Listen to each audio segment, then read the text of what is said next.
मधेसवाणी कार्यक्रममा आज हामीसँग हुनुहुन्छ सुनसरी जिल्लाको देवानगञ्ज गाउँपालिकाका अध्यक्ष बेचन प्रसाद मेहता। सर्वप्रथम मैले कार्यक्रममा स्वागत गरौँ। स्वागत छ कार्यक्रममा। धन्यवाद।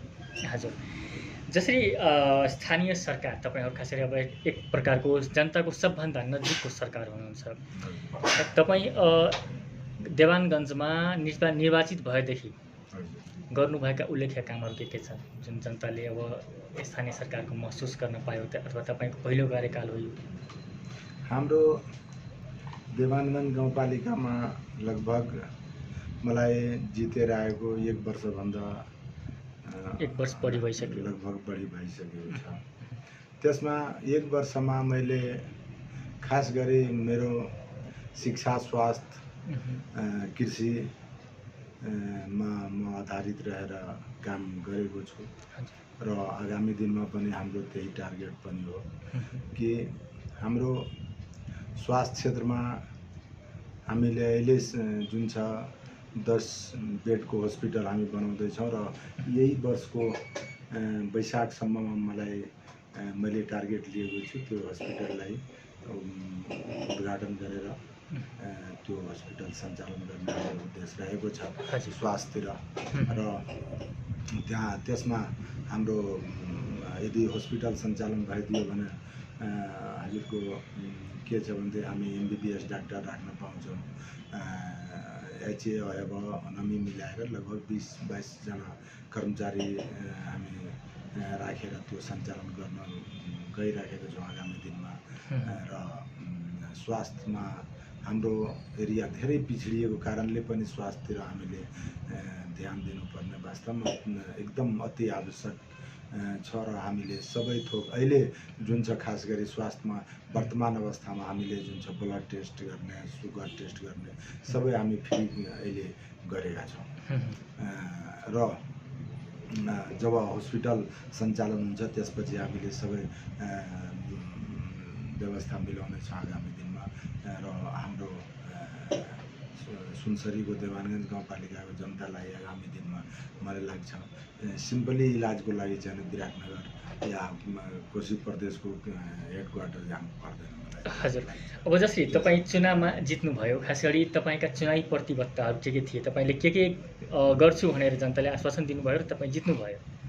मैले त्यही कुरो भने नि अब हाम्रो कृषि, स्वास्थ्य, शिक्षा लाई जुन चाहिँ टार्गेट लिएर हामी काम गर्छौँ। हाम्रो देवानगञ्ज गाउँपालिका भनेको एउटा कृषि प्रधान पालिकामा आउँछ, कृषिमा आधारित एकदम 100% कृषि प्रधान मतलब गाउँपालिका हो र त्यो अनुरूप जुन चाहिँ हामी काम पनि गरिराखेका छौँ। हजुरको कृषिको क्षेत्रमा हामीले मलाई लाग्छ यो 4 वर्ष अब बाँकी छ, 1 वर्ष बितिसक्यो, 4 वर्षको भित्रमा मलाई लाग्छ देवानगञ्ज गाउँपालिकालाई कृषिमा मलाई लाग्छ कि नेपालको जुन छ 1 नम्बरमा कृषि क्षेत्रमा विकास गरेर म नेपाललाई हेराउने छु। हजुर, तर यो 1 वर्षको खास गरी कुरो के छ भनेदेखि कृषि क्षेत्रमा हामीले हाम्रो कृषि प्रधान पालिका हो र त्यहाँ एकदमै बलोटे माटो भएको हाम्रो पालिका हो र त्यहाँ सिँचाइको अति नै संवेदनशील अवस्था छ। त्यो मसिनबाट सिँचाइ गर्नुपर्छ र मसिनबाट सिँचाइ गर्दाखेरि तपाईँको के छ भनेदेखि हाम्रो लगभग 250 देखि 300 रुपियाँ प्रति घन्टाको खर्च लाग्छ मसिनबाट पानी। त्यो यदि हामी डिजलबाट जुन सिँचाइ गर्छौँ त्यसको लागि हामीले वैकल्पिक व्यवस्था गरिराखेका छौँ। अहिले म जितेर आएपछि कृषि क्षेत्रमा विकासको लागि जुन छ 23 करोडको योजना ल्याएर हामी विद्युतीकरण गर्दैछौँ पुरा पालिकाभरि 7 वार्ड जो आर्थिक वर्षमा। हजुर, हाम्रो काम सुरु छ, अहिले पोल गरिराखेको छ। 7 वार्डमा जुन छ विद्युतीकरणको काम हामीले 1 वर्षभित्रै जुन छ सम्पन्न गर्ने हाम्रो योजना छ र त्यसपछि हामीले अर्को कुरो कृषि क्षेत्रमा आधारित जनतालाई म के जानकारी गराउन चाहन्छु भनेदेखि हाम्रो पालिकाको यदि जनता जनार्दन यदि सुन्दै होला भनेदेखि हामीले के भन्न चाहन्छु भने हामी कृषिलाई एउटा आत्मनिर्भर कृषि क्षेत्रमा हामी बनाउन गइराखेका छौँ र त्यहाँको यो विद्युतीकरण मात्रै गरेर हुँदैन। हामीले आगामी दिनमा एकदम छिटोभन्दा छिटो अहिले पनि म त्यही आज पनि म त्यसै क्षेत्रमा काम गरेर आएको छु। हजुरको निर्देशकज्यूहरूसँग कुरो गर्दै अब सबै विभागमा गएर म कुरो गरिराखेको छौँ। हामीले मोटर बोरिङ पनि जुन योजना हामीले ल्याउँदैछौँ, प्रत्येक 5 बिघामा एउटा मोटर बोरिङ दिने योजना छ हाम्रो। यो विद्युतीकरण गरिसकेपछि मोटर बोरिङ प्रत्येक 4 अथवा 5 बिघामा मोटर बोरिङ हामी दिनेछौँ र त्यसबाट कृषकहरू जन धेरै नै लाभान्वित हुनेछ। आकाशे पानीको भरमा पर्नु पर्दैन, चाहे वर्षा होस् नहोस् त्योसँग सरोकार हुँदैन। हाम्रो पालिकामा जुन छ त्यो विद्युतीकरणबाट जुन छ धेरै नै उपलब्धि हुन्छ र त्यसमा पनि अर्को कुरो के छ भनेदेखि विद्युतीकरण मात्रै गरेर हुँदा अहिलेको अवस्थामा जति हाम्रो पालिकामा विद्युतमा रहेर अहिले जुन विद्युतबाट सिँचाइ हुन्छ त्यति नै मोटर जुन छ अहिले सञ्चालनमा आइराखेको छैन। किन भनेदेखि भोल्टेजै हुँदैन हाम्रो। हजुर, धेरै टाढाबाट हाम्रो अहिले भोकरा नर्सिङबाट जुन छ विद्युत सप्लाई भएर हाम्रो पालिकामा आउँछ, जस कारणले टाढा भएको कारणले चाहिँ भोल्टेजै नपुगेर जुन छ मोटरहरू चल्न सकेको अवस्था छ। त्यसलाई चाहिँ निरन्तर कृषकहरूलाई अब अहिले त 50-100 मात्रै चल्दैछ मोटर, अनि मोटर चल्दैन भने भोल्टेज हुँदैन भने आज 1000 मोटर चल्छ भने कसरी भोल्टेज हुन्छ? अप्ठ्यारो हुन्छ।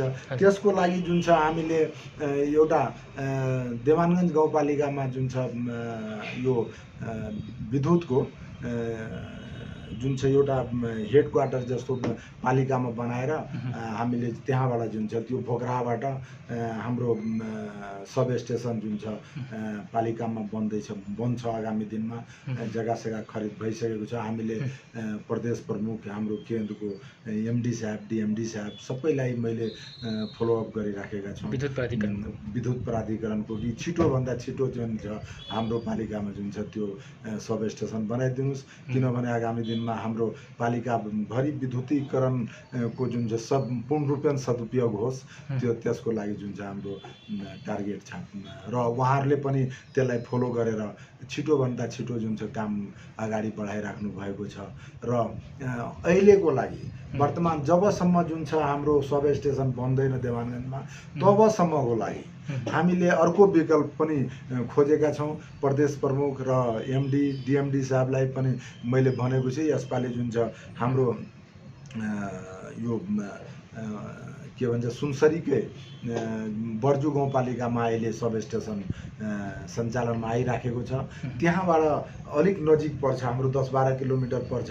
त्यहाँबाट आउँदा हाम्रो तत्कालको अवस्थामा जुन छ जबसम्म हाम्रो सब स्टेसन बन्दैन तबसम्मको बर्जुबाट हामी लाइन सप्लाई गरेर जुन छ हाम्रो पालिकालाई जुन विद्युतीकरणमा सहज हुन्छ र तत्कालको लागि हामी भोल्टेजको समस्या खतम भइहाल्छ। हजुर, भनेपछि तपाईँको प्रमुख प्राथमिकता भनेको कृषिमा, खास गरी कृषिलाई बढी उजागर गर्ने अथवा कृषि उत्पादनमा आत्मनिर्भर बनाउने। एकदम निश्चित रूपले कृषि क्षेत्र भनेको हाम्रो त पालिकामा अब आलु नै हुन्छ भने 2000-3000 बिघामा आलु हुन्छ। अहिले मकै जुन छ मकैको सिजनमा जानुहुन्छ भने 2-3000 बिघा मकै नै खेती हुन्छ। आलु निकालिसकेपछि मकै लगाउँछ, मकै निकालिसकेपछि अनि धान लगाउँछ मान्छे, त 3 फसल लिन्छ। र तर पनि जुन छ पानीको धेरै खपत भएको कारणले अब 10 चोटि 15 चोटि 12 चोटि चाहिँ सिँचाइ भएपछि मात्रै फसल निस्किन्छ र त्यसमा धेरै खर्च लाग्ने भएको कारणले हामीले यो सिँचाइको यो लागि विद्युतीकरणको व्यवस्था मिलाएका छौँ र आगामी दिनमा मलाई लाग्छ 2 वर्ष भित्र जुन छ यो निश्चित रूपले समस्या समाधान हुन्छ र हाम्रो पालिका हाम्रो एउटा जुन छ के ल्याएको छु भने हाम्रो देवानगञ्जको पहिचान, खुसी किसान देवानगञ्जको पहिचान भनेर एउटा नारा पनि मैले ल्याएको छु र त्यसै अनुरूप हामीले काम पनि गरिराखेको छु। देवानगञ्ज गाउँपालिकालाई को जनता जुन छ कसरी खुशाल हुन्छ त्यसको लागि चाहिँ हामी निश्चित रूपले जबसम्म म हुन्छु तबसम्म जनताको लागि काम गरिरहनेछु। अब जसरी तपाईँले कृषिलाई आफ्नो प्रमुख प्राथमिकतामा राख्नु जुन भएको छ, खास गरी तराई मधेस कृषिको एउटा अपार सम्भावना भएको, तर कृषि क्षेत्रमा त्यो किसिमको लगानी नहुँदा अथवा सरकारले त्यो किसिमको लगानी नगर्दा किसानहरू पलायन हुने अथवा किसानप्रति वितृष्णा फैल्ने गरेको देखिन्छ। जस्तै तपाईँले विभिन्न योजनाहरू भन्नुभयो, किसानहरू आफ्नो उब्जनी उत्पादन त गर्छन् तर त्यसले बजारसम्म पुर्याउन समस्या हुन्छ। तपाईँले जसरी भन्नुभयो बिघाको बिघा आलु उत्पादन हुन्छ, तर त्यसलाई अब किसानले बेच्न पाउँदैनन् आफ्नो जुन किसिमले हुन्छ। त्यसो भारतबाट विभिन्न खाद्यान्नहरू अहिले आयात भइरहेको छ। तपाईँको आफ्नो पालिकामा उत्पादन गरेको उत्पादकत्वहरू मानव अब नेपालका अन्य सहरहरूमा अथवा व्यापारीकरण गर्नको लागि के छ योजना? हाम्रो पालिकामा उत्पादन भएको कृषकहरूको सामानहरू बजारीकरणको लागि जुन कुरो उठाउनु सरले, त्यो वास्तवमा हामीले बजारीकरणको नभएको कारणले कृषकहरू सही मूल्य पाइराखेको छैन। त्यसमा कुनै सन्देश छैन। त्यही सामान काठमाडौँमा बाहिरबाट आउँदा बढी मूल्य तिर्नुपर्छ, तर हाम्रो देशका यहाँ पुग्न सकेको छैन। तर हामीले त्यसको लागि पनि व्यवस्था मिलाउँदैछौँ। हामी प्रदेशसँग पनि कोर्डिनेसन गर्दैछौँ। हाम्रो एउटा इन्टरनेसनल संस्था अघि लगभग 2 महिना अगाडि जानुभएको थियो, त्यहाँ उहाँहरूसँग पनि मैले कोर्डिनेसन गरेर चाहिँ व्यवस्थापन गर्न खोजिराखेका छौँ कि कसरी राम्रोभन्दा राम्रो जुन छ हाम्रो कृषिबाट उत्पादन भएको कृषकहरूको सामानहरू बजारीकरण हुन्छ। त्यसको लागि हामीले एउटा जुन छ समूह बनाएर हामी पठाएका थियौँ 1 महिना अगाडि कि तपाईहरु त्यो हाम्रो कृषि बजार पनि छ देवानगञ्ज गाउँपालिकामा एउटा, त्यहाँको समितिको सदस्यहरू र हाम्रो 2-3 जना यो एनजिओ को साथीहरू पनि आउनु भएको थियो। हाम्रो पोखरा, भरतपुर जहाँ राम्रो कृषि बजारको व्यवस्थापन छ त्यहाँ उहाँहरू अनुगमन गरेर निरीक्षण गरेर जानुभएको छ। त्यसपछि हामी यही 15 दिन अगाडि जुन चाहिँ हामी बसेर छलफल पनि गर्यौं कि कसरी अगाडि बढ्न सक्छ। तपाईहरुले के हेरेर आउनुभयो त्यो एउटा विस्तार रूपले उहाँहरूले प्रतिवेदन पनि पेश गर्नुभएको छ र आगामी दिनमा हामी जुन छ बजारीकरणको लागि जुन छ वास्तवमा हामीले एकदम अति आवश्यक भनेर त्यसलाई पनि एउटा आवश्यकको देवानगञ्ज गाउँपालिकाको जनताको लागि आवश्यकताको हिसाबले हामीले काम गर्दैछौँ र आगामी दिनमा जुन छ यो अहिले मलाई 4 वर्ष बाँकी छ। 4 वर्षभित्रमा म बजारीकरणको पनि व्यवस्था मिलाउँदैछौँ र निश्चित रूपले त्यो बजारीकरणको समस्या हाम्रो जनतालाई हुँदैन आगामी। हजुर, अब जस्तै तपाईले अब आगामी यो चालु आर्थिक वर्षका लागि जुन अब बजेट ल्याउनु भएको छ त्यसको अहिले चालु छ, यो बजेटका प्राथमिकताहरू के छन्? के नयाँ कुरा ल्याउनु भएको छ? अब यसमा नयाँ बजेट जुन आएको छ यसमा फेरि मैले जुन छ 13 करोडको योजना विद्युतीकरणमै राखेको छु। किनभनेदेखि अलि राखेर हुँदैन। विद्युतीकरणको लागि धेरै महँगो सामानहरू आउँछ। हजुरको अब ट्रान्सफर्मर नै एउटा ट्रान्सफर्मरको 5 लाखदेखि 15 लाखसम्म पर्छ। तपाईको त्यो कभरवाला तार राखेका छौँ, पोल राम्रो क्वालिटीको पोल राखेका छौँ। त्यसकारण धेरै खर्च हुने गइराखेको कारणले हामीले खास गरी त्यो विद्युतीकरणमा मुख्य टार्गेट गरेर र हजुरलाई भने नि अहिले नै कि हामीले मोटर बोरिङको योजना त्यसमा पनि समावेश गर्दैछु र यसै वर्ष हामीले त्यो मोटर बोरिङको पनि काम सञ्चालन गर्नु उतातिर पनि मैले ध्यान दिएको छु। मोटर बोरिङको काम अहिले सुरु भएको छैन तर यसै आर्थिक वर्षमा हामीले मोटर बोरिङको पनि काम सुरु गर्न गइराखेका छौँ र त्यसपछि हामीले शिक्षातिर पनि हामीले वास्तवमा भन्दाखेरि हाम्रो शिक्षाको स्तर धेरै नै खस्किदो अवस्थामा रहेको छ। केन्द्रको नीति निर्देशनको पनि कमी कमजोरी भएर हो। हाम्रो अहिलेसम्मको कुरो गर्दाखेरि हाम्रो 2028 सालको जुन चाहिँ शिक्षा ऐन अहिलेसम्म लागू छ। देशमा कहाँबाट कहाँ पुगिसक्यो, कति व्यवस्थाहरू चेन्ज भइसक्यो तर त्यो शिक्षा ऐन पञ्चायती कालको अहिलेसम्म छँदैछ। छ। त्यसलाई हामीले मन्त्री अशोक राईज्यूलाई पनि मैले आग्रह गरेँ कि सर तुरुन्त जुन चाहिँ शिक्षा ऐन चेन्ज गरेर नयाँ शिक्षा ऐन लागू गर्नुपर्छ र शिक्षाको सुधारको लागि हामीलाई वास्तवमा अति आवश्यक छ। र अहिलेसम्म शिक्षामा सबभन्दा कमजोरी के भन्छ भनेदेखि हाम्रो शिक्षामा शिक्षकहरू जुन छ, शिक्षा पेसामा लाग्नु भएको उहाँहरू जुन छ, अब जहाँ नियुक्ति भयो त्यही उसको रिटायर हुने अवस्था आउँछ। त्यस कारणले के भन्छ भने सरहरू त आफ्नो घर जस्तै नै बनाइदिएको छ, मलाई जस्तो अनुभव हुन्छ। र यहाँ शिक्षा ऐनको कमजोरीको कारणले हामीलाई अप्ठ्यारो के परिराखेको छ भनेदेखि अब कुनै टिचरलाई अब पढाउँदैन भने उसलाई सर्वा गर्नु पर्यो। अब घरमै त्यो टिचिङ पेसा गर्छ। एउटा जहाँ घर छ त्यसको छेउमा स्कुल छ र त्यसमा जुन चाहिँ टिचिङ पेसामा लागेको छ, त्योभन्दा एक किलोमिटर पर सार्नुहुन्छ भने मानिराखेको छैन टिचरहरू जुन सर्वा भएर जानको लागि। त्यस्तो अवस्था छ। यदि त्यस्तो अवस्था रहिरह्यो भने वास्तवमा शिक्षामा सुधार हुन सक्दैन। हामीले त धेरै जसो टिचरहरूलाई योभन्दा अगाडि तपाईँको लगभग 5 महिना अगाडि सर्वा पनि गरेँ। धेरै जसो टिचरहरू सर्वा भएर जानु पनि भयो र केही टिचरहरू यो नेतागिरी गरेर हो राजनीतिक पहुँचको आधारमा त्यो काङ्ग्रेसको झन्डै लिएर चाहिँ हाम्रो पालिकालाई घेर्न आन्दोलन गर्न गएको थियो। तर त्यसमा धेरै विरोध भयो, जनताहरू पनि विरोध गर्नुभयो कि वास्तवमा टिचरहरूको सर्वा नगरिकन जुन छ यो शिक्षामा सुधार हुन सक्दैन। त्यसकारण हामीले धेरै जसो स्कुलमा टिचरहरूको सर्वा पनि गरेँ र सर्वा गरिसकेपछि मलाई लाग्छ धेरै त होइन तर 30% जति सुधार भएको पनि छ। सरहरूलाई अलिकति महसुस पनि हुँदैछ कि हामीलाई अब नपढाइकन गुन्जाइस छैन। त्यो हिसाबले अलिकति सरहरू पनि आफ्नो तयारी गरेर आउनुहुन्छ, पढाउनुहुन्छ। तर यसलाई त्यति मात्रै भएर हुँदैन। शिक्षामा वास्तवमा अति नै अहिले नै धेरै सुधार गर्नु आवश्यकता छ। हामीले आगामी दिनमा जुन छ शिक्षालाई अहिले के गरेको छ भने त्यो हामीले जुन सर्वा गरेका थियौँ त्यसमध्ये 3-4 जना सरहरूले जुन छ गएर पुनरावेदन मुद्दा गरिदियो। मुद्दा अहिले मुद्दा चलिराखेको छ। त्यसकारण पनि मैले टच गरेको छैन, अहिले छोडिदिएको छु। मुद्दा फैसला भरेर आओस् अनि त्यसपछि जुन छ हामी जुन चाहिँ काम फेरि शिक्षामा सुधार गर्नको लागि काम गर्छौँ। त्यहाँ हजुरहरूले जाँदाखेरि नि कहिले यदि निस्किनुहुन्छ उता पूर्वतिर भनेदेखि हेर्नु होला, हाम्रो कुनै स्कुलमा गएर सोध्नु होला विद्यार्थीहरूलाई। अब यस्ता टिचरहरू छ कि 3 महिनामा जुन छ 3 दिन स्कुल जान्छ। अब कस्तो चाहिँ त्यसको त्यो स्कुलको व्यवस्था के होला त, त्यो कुरो विचार गर्नुपर्छ। त्यस्तो टिचरहरूको जुन छ सर्वा गर्न खोज्दा, उसलाई हटाउन खोज्दा सबै जुन छ राजनीति गरेर राजनीतिको तर्फ यो नेताहरू जुन छ उसलाई चाहिँ संरक्षण दिन खोजिरहेको छ। त्यस्तो अवस्था छ। कसरी देश चल्छ, कसरी के तलब खाएको छ, भत्ता खाएको छ, 50-50 हजार महिना तलब खाएको छ र चाहिँ कहिले पनि स्कुल आउँदैन। त्यसलाई हटाउनु पर्यो कि परेन?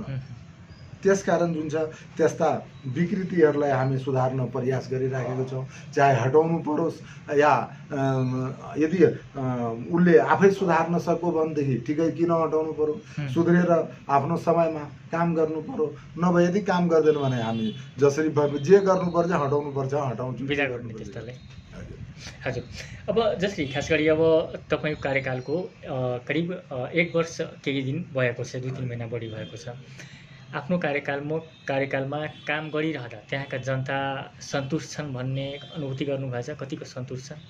जनता त 100% मलाई लाग्छ। अहिले जुन खास गरी यो विद्युतीकरण तपाईँको मोटर बोरिङको हामीले जुन व्यवस्था मिलाउँदैछु, स्वास्थ्यमा हस्पिटल हाम्रो बन्दैछ।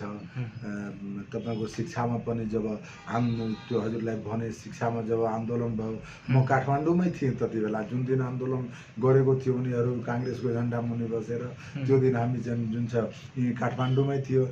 तर उहाँहरूले सरहरूले आन्दोलन गर्नुभयो, तर त्यहाँ जनताहरूले नै धेरै विरोध गर्यो त्यसमा। त्यसबाट मलाई लाग्यो कि जनता हाम्रो पक्षमा छ र जनतालाई काम चाहिएको छ। मलाई जस्तो लाग्छ काम चाहे जसले जे भनोस् मतलब छैन, म काम गरेर हेराउने मान्छे हुँ। मलाई जुन छ काम प्रिय हो, त्यो नेताको मुख हेरेर काम गर्नु मलाई छैन। त्यो पार्टी यो मेरो पार्टी यो तेरो पार्टी भनेर हुँदैन।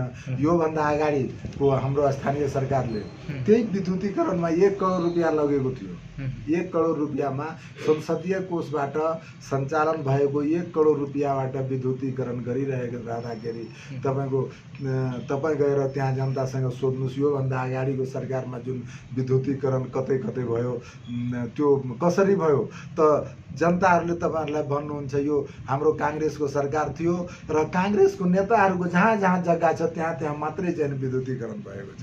त्यस्तो तर मैले त्यस्तो गरेको छैन। मैले जुन छ सिम्पली रूपले जुन छ सबैतिर यो मैले जितेको हो, मैले जनता भोट दिएर जिताएर पठाएको, मेरो सबै जनता मेरो हो, त्यो हिसाबले काम गर्दैछु। चाहे विद्युतीकरण होस्, सबैको खेतमा पानी जाने गरी जुन छ हामी विद्युतीकरण गर्दैछु। र मोटर बोरिङको कुरो छ, प्रत्येक 4 बिघामा हामी मोटर बोरिङ दिनेछौँ र आगामी दिनमा हाम्रो टार्गेट छ मोटर बोरिङ दिइसकेपछि यदि जब पूर्ण रूपमा हाम्रो मोटर बोरिङ भइहाल्छ भने त्यो जुन हाम्रो सिँचाइको लागि जुन विद्युत खपत हुन्छ त्यो पनि हाम्रो टार्गेट छ कि त्यो पनि जनताको लागि जुन छ फ्री गर्ने हाम्रो योजना छ। विद्युत महसुल फ्री पालिकाले तिर्ने गरी जुन चाहिँ हामी योजना ल्याएका छौँ, ल्याउँदैछौँ र मेरो टार्गेट त्यो हिसाबले छ। त्यसकारण जुन छ म कुनै जनताको जुन छ यो मेरो जनता, यो काङ्ग्रेसको, यो एमालेको, यो पार्टी साटीसँग सरोकार नराखी सबै जनता मेरो हो र म सबै जनताको लागि जितेर आएको छु, जनताको लागि काम गर्नेछु। म यो पनि म प्रतिबद्धता जाहेर गर्न चाहन्छु। हजुर, अब जसरी खास गरी 3 तहको सरकार छ नेपालमा, तिनै तहको सरकारबीच समन्वय सहकार्य आवश्यक छ। कतिपयमा विभिन्न किसिमका गुनासाहरू हुन्छन्, कुनै प्रदेश कुनै पालिकाको गुनासो हुन्छ कि प्रदेश सरकारले सहयोग गर्न, कुनैले केन्द्रबाट सहयोग भएन, विभिन्न किसिमका गुनासा हुन्छन्। तपाईँको त्यस्तो के गुनासा छ? प्रदेश र सङ्घ सरकारबाट कतिको सहकार्य हुँदैछ? मलाई त्यस्तो जुन छ कुनै किसिमको जुन छ आभास भएको छैन। किनभनेदेखि म प्रदेशमा पनि मन्त्रीज्यूहरूसँग भेट्न जान्छु। हाम्रो सभामुख त हाम्रै जिल्लाको हो, अहिले जुन छ प्रदेशको। तपाईँकै पार्टीको हुनुहुन्छ? होइन, मेरो पार्टीको त होइन, तर हाम्रै जिल्लाको जिल्ला भएको मतले हाम्रो डाक्टर इसरायल अन्सारी मन्सुरीजी भर्खर 2-4 दिन अगाडि जुन सभामुख बन्नुभएको छ। त्यसकारण म उहाँलाई पनि तपाईँकै माध्यमबाट उहाँलाई बधाई दिन पनि चाहन्छु र योभन्दा अगाडि फोनबाट पनि मैले बधाई दिएका थिएँ। उहाँले मलाई त्यस्तो कुनै किसिमको छैन कि हाम्रो मन्त्रीज्यूहरू जुन छ मेरो कुरो नि सुन्दैन, यो पार्टी त्यो पार्टी गरेर होइन। किनभने म व्यक्तिगत काम लिएर कहिले पनि गएकै छैन मन्त्रीज्यूहरूसँग, सचिवज्यूहरूसँग कि मेरो काम गरिदिएन, यो गरिदिएन, त्यो गरिदिएन। त्यसको लागि मैले आजसम्म कसैलाई भन्न गएकै छैन। किन म सार्वजनिक हितको लागि कामको लागि म जान्छु। जस्तो कि हाम्रो कोल्ड स्टोर केही बनेको छ, काम भएको छ, त्यो बनाउनु छ। हाम्रो विद्युतीकरणको लागि हामी ऊर्जा मन्त्रीज्यूसँग भेट्न गएको थिएँ, उहाँ पनि सपोर्ट गर्नुभयो। ऊर्जा सचिवसँग गएँ, ऊर्जाको त्यो एमडी डिएमडी डाइरेक्टर सबैसँग भेटेँ। मलाई कतै जुन छ त्यस्तो किसिमको सबै तिनै सरकारबीच समन्वय छ एकदम। किनभनेदेखि अब हामी मागै गर्दैन भने उहाँ कहाँबाट दिनुहुन्छ? यदि सानो बच्चा यदि जन्मेको छ भने उसलाई पनि रुनुपर्छ दुध खानको लागि भने हामीले त माग्नै पर्छ, नमागिकन कहाँ दिन्छ? त्यो कहिले पनि दिँदैन। र व्यक्तिगत कामले जानुहुन्छ भने त्यो व्यक्तिगत कुरो त बेग्लै हो, नहुन पनि सक्छ। तर हामी कुनै पनि काम व्यक्तिगत रूपले लगेको छैन। सार्वजनिक हिसाबले सार्वजनिक कामको लागि, जनताको हितको कामको लागि हामी जान्छौँ र हाम्रो सबै मन्त्री सचिव उपसचिव सबैले सहयोग गरिराख्नु भएको छ। हजुर, भनेपछि जसरी अब सिंहदरबार गाउँ गाउँमा भनेको थियो स्थानीय निर्वाचन पश्चात पहिलो कार्यकालमा सिंहदरबार गाउँ गाउँमा, यो नारा कतिको सार्थक?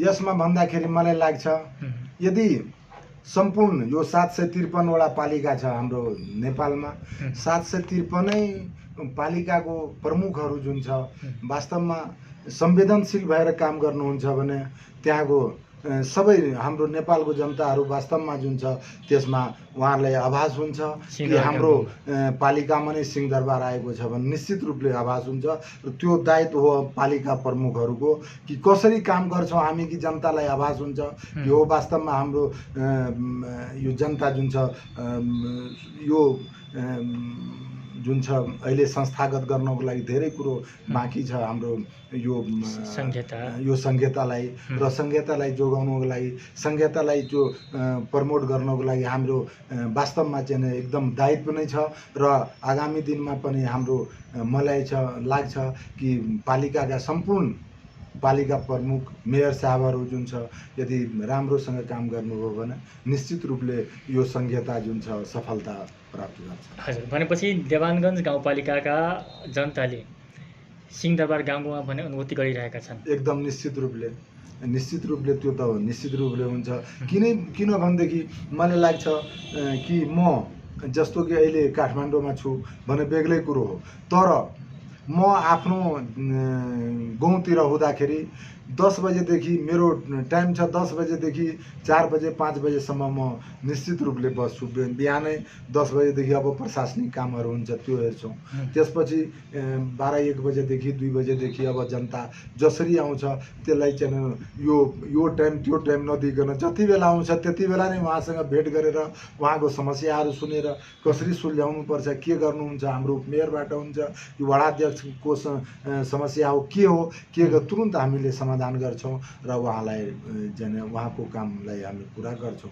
त्यसकारण मलाई लाग्छ कि जनताले जुन छ निश्चित रूपले यसमा हजुरले भने चाहिँ सिंहदरबार गाउँमा महसुस एकदम गरिरहेका छन् र आगामी दिनमा पनि हाम्रो सम्पूर्ण देशभरिका पालिका प्रमुखहरू मेयर साहबहरू आफ्नो दायित्वलाई निभाउनु नै हुनेछ भन्दै हुनुपर्छ। हजुर, अब हामी अन्त्यमा छौँ। खास गरी जसरी भनिन्छ कि सिंहदरबारको नाउँमा दरबार काठमाडौँमै छ, सिंहहरू मात्रै गाउँमा पस्यो भन्ने किसिमका जुन व्यङ्ग्यहरू हुन्छन्, खास गरी भ्रष्टाचारको मामलामा धेरै भ्रष्टाचार हुन्छ, स्थानीय तह भन्ने किसिमको कुराहरू छ तपाईँको पालिकामा। हेर्नुहोस् सर, अरू ठाउँको त कुरो म भन्न सक्दिनँ, अब सबैतिरको सबै किसिमको कुरो आउँछ, तर मेरो पालिकामा म अहिलेसम्म जति क्रियाकलाप काम क्रियाहरू गरिराखेका छौँ जनतालाई कुनै किसिमको जुन छ गलत किसिमको आभास मैले दिएको छैन। जसरी कि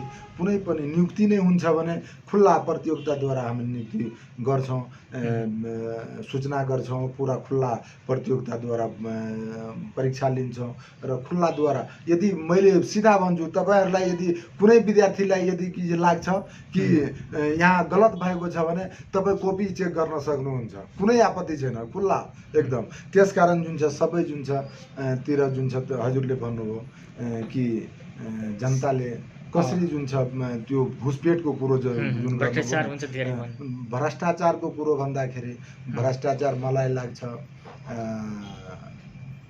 जसले भ्रष्टाचार गर्छ उसलाई थाहा हुन्छ। म त भ्रष्टाचार के हो अहिलेसम्म जानेको छैन। तपाईँको पालिकामा छैन? एकदम निश्चित रूपले छैन। कसैले म वार्डमा प्रत्येक 1 वर्ष भयो मलाई लाग्छ 2 चोटि जुन छ कर्मचारीहरूलाई सर्वा गरिसकेको छु। किनभनेदेखि कतै कहीँ जस्तो कि वार्डमा भ्रष्टाचारी भनेको वार्डमा जुन छ अब सचिवहरू छ, अब डाइरेक्ट जनताको कनेक्सन सचिवहरूसँग हुन्छ। धेरै दिन बस्यो भने तपाईँको सबै जनताहरूलाई चिनिहाल्छ, त्यो हिसाबले घुसपेट गर्छ। त्यसकारण हामी 2-4 महिना 6 महिनामा सचिवहरूलाई चेन्ज गरिरहन्छौँ। जस्तो कि स्वास्थ्यकै कर्मचारी छ सबैलाई चेन्ज गरिरहन्छौँ हामी कि जनतासँग बढी जुन छ काम सही होस् र जनतासँग घुसपेट नहोस्। जस्तो कि रोडको कुरो गर्नुहुन्छ, कतै रोडको मैले खुल्लैआमै पत्रकारहरूलाई पनि मैले भन्छौँ तपाईँहरूलाई यदि कतै शङ्का छ भने सिधा चाहिँ तपाईँ तिहारमा जान सक्नुहुन्छ, जहाँ समस्या छ मलाई पनि भन्नुहोस्, मैले त्यसको नियन्त्रण गर्न सक्छु, केही छैन। जहाँ हामी कतै हुन त उपमेयरको दायित्व हुन्छ अनुगमन गर्ने, तर पनि कतै केही शङ्का लाग्यो कसैले मलाई जानकारी दियो म आफै गएर चाहिँ अनुगमन गर्छु, हेर्छु। यदि कतै केही कमी कमजोरी छ भने जस्तो पिचै पिच बनिसकेपछि म एकचोटि अवश्य हेर्छु हाम्रो इन्जिनियर अरूलाई लिएर अर्कै पालिकाको इन्जिनियर ल्याएर अब टेक्निकल कुरो म जान्दिनँ तर अर्को पालिकाको जुन मेरो शुभचिन्तक साथीहरू छ इन्जिनियरहरू छ उहाँहरूलाई नै बोलाएर वास्तवमा के छ अवस्था त्यस्तो यदि कहीँ शङ्का उपशङ्का हो भने मेसिन ल्याएर चेक गराएर उसको लम्बाइ चौडाइ कति छ उसको चाहिँ कति को जुन छ हाम्रो पिच गरेको छ सबै हेरेर हामी जुन छ त्यसलाई पेमेन्ट गर्छौँ। यदि केही छ भने त्यो तुरुन्त टार्गेट गरेर जुन छ त्यो मसिनबाट चेक गरेर कति त्यसमा माइनस गर्नुपर्छ त्यो माइनस गरेर जुन चाहिँ हामी पेमेन्ट गर्छौँ त्यसलाई। त्यसकारण त्यस्तो कुनै किसिमको जुन भ्रष्टाचारीको कतै कहीँ हामीले जुन छ बाटो राख्न मलाई चाहिँ जानकारी भएसम्म चाहिँ त्यस्तो भइराखेको छैन। यदि कतै केही म यही तपाईँकै माध्यमबाट जानकारी गराउन चाहिँ कुनै साथीहरूलाई कतै केही जानकारी भयो भने अब सबै कुरो मलाई नै जानकारी हुन्छ त्यस्तो कहीँ कतै यताउता हुनसक्छ वार्डैमा कहीँ कतै अब 200-500 लिइहाल्यो। अब जस्तो कि हाम्रै वार्डमा 1-2वटा वार्डमा त्यस्तो घटना भएको थियो कि जनताले सिधै आयो अध्यक्षज्यू हामीसँग 500 रुपियाँ जुन चाहिँ सचिवले चाहिँ घुस लियो तुरुन्त सचिवलाई बोलाएर 10 दिनको लागि निलम्बित गरेर उसलाई चाहिँ सबै जुन छ किन तपाईँले यस्तो गर्नुभयो चाहिँ तपाईँलाई जुन छ कारबाही हुन्छ भनेर उसलाई निलम्बित पनि गरे। त्यो चाहिँ अब अलिकति भित्रैबाट मैले गरेँ खुल्ला मिडियामा जान दिएन किनभने अब सबैको हुन्छ अब त्यसलाई काम पनि त्यहीँ गर्नु छ। त्यहाँ समस्या के छ भने हाम्रो पालिकामा कर्मचारीको पनि धेरै कमी छ किनभनेदेखि सचिवको पनि माग गर्दा गर्दा हाम्रो केन्द्र सरकारलाई अहिलेसम्म सचिव 1 वर्ष मलाई बनेको सचिवै तपाईँको आधिकारिक जुन छ 2वटा मात्रै छ। अब यस्तो अवस्था छ त्यो जुन छ हाम्रो कासोबाट काम चलाइराखेको छु हामीले जुन छ यहाँ पालिकाबाट नियुक्ति गरेको कर्मचारीबाट काम चलाइराख्ने अवस्था छ। जस्तो कि शिक्षाको कुरो गरौँ शिक्षामा हाम्रो न अधिकृत छ न सुब्बा छ न खरदार छ। हाम्रो यो सामान्य प्रशासनलाई कतिचोटि चिठी लेखे माग गरे सबै थोक गरिराख्दाखेरि पनि अहिलेसम्म जुन छ पठाउनु भएन कर्मचारी खाली नै छ। हामीले यहाँ शिक्षाबाट जुन छ टिचरलाई राखेर अहिले काम चलाए त्यस्तो भन्नु पर्यो एउटा ठुलो विभाग शिक्षा भनेको सानो विभाग होइन पालिकामा सबभन्दा ठुलो विभाग बन्नुपर्छ भने शिक्षालाई नै लिनुपर्छ। ठुलो 17-18 करोडको कारोबार हुन्छ तलबदेखि लिएर सबै काम क्रियामा तर चाहिँ कर्मचारी नभएर हामीलाई अप्ठ्यारो भइराखेको छ र त्यसको लागि म प्रदेशलाई पनि चिठी लेखेँ केन्द्रलाई पनि चिठी लेखेँ तर 1 वर्ष भइसक्यो कतै केही सुनवाई छैन। म अघि हिजो म नयाँ जुन मन्त्री हाम्रो अनिता शाहजी अहिले भर्खर 2-3 दिन भएको छ 4 दिन मन्त्री हुनुभएको छ उहाँनिर पनि मैले कुरो उठाएको छु हिजो कुरो भयो उहाँसँग पनि मन्त्रीजी यस्तो यस्तो हजुरलाई त अब नयाँ आउनुभएको छ मन्त्री बन्नुभयो तर तपाईँलाई थाहा धेरै कुरो नहुन सक्छ तर चाहिँ म यो यसो कुरो चाहिँ हामीलाई यदि सकेसम्म हुन्छ भने अधिकृत सुब्बा खरदार 3टै हामीलाई पठाइदिनुहोस् भनेर म आग्रह पनि गरेको छु। त्यस्तो अवस्था हजुर हस् हाम्रो कार्यक्रममा समय दिनुभएकोमा धेरै धेरै धन्यवाद। थ्याङ्क यू नमस्कार। हजुर मधेसवाणी कार्यक्रममा आज हामीसँग हुनुहुन्थ्यो सुनसरी जिल्लाको देवानगञ्ज गाउँपालिकाका अध्यक्ष बेचन प्रसाद मेहता।